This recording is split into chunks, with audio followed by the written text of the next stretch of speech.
দেখতে পাচ্ছি এখানে একটা স্কুলের মডেল বানিয়েছে এবং স্কুলের প্রয়োজনীয় যে তড়িৎ চালিত যন্ত্র যেমন ফ্যান লাইট এর প্রয়োজনীয় তড়িৎ আমরা স্কুলের থেকেই উৎপন্ন করতে পারছি।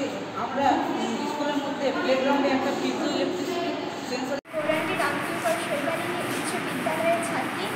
আমার নাম সুপ্রিয়া স্যার, আমার নাম রিয়া দাস, আমার নাম সুবিশা, আমরা দশম শ্রেণীর ছাত্রী। আমাদের সামার ক্যাম্পের নির্ধারিত বিষয় হলো ভেজাল খাদ্য। আমরা যেসব খাদ্য গ্রহণ করে থাকি সেসব অনেক খাদ্যে ভেজাল মেশানো থাকে।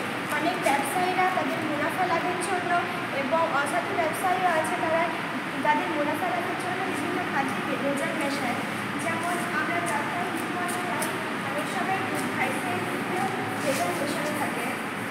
এদের মধ্যে থাকে চক পাউডার, ইউরিয়া পাউডার, এগুলো খেলে আমাদের শরীরে ক্ষতি হতে পারে। খাবারের বিষক্রিয়া হতে পারে, ক্যান্সার হতে পারে, বমি ভাব লাগতে পারে। এছাড়াও বিভিন্ন রকম খাদ্যে আরও ভেজাল থাকতে পারে, যেমন এছাড়াও টারমারিক অর্থাৎ হলুদে ভেজাল রতে পারে।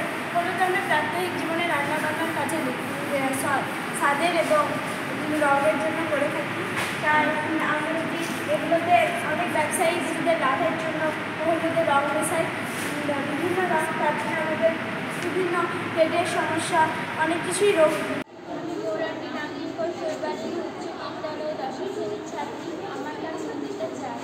আজকে নির্ধারিত বিষয় ইউএস বা ইলেকট্রনিক বজ্র।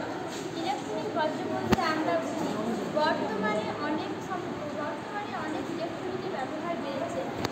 বিভিন্ন জায়গা থেকে ইলেকট্রনিক বজ্র পেয়ে থাকি, যেমন কলকারখানা, অফিস, হসপিটাল এবং বাড়ি থেকেও পেয়ে থাকি। বাড়ি থেকে ইলেকট্রনিক বজ্রের পরিমাণ কম হলেও কলকারখানা, অফিস, হসপিটাল এখান থেকে আমরা অনেক ইলেকট্রনিক বজ্র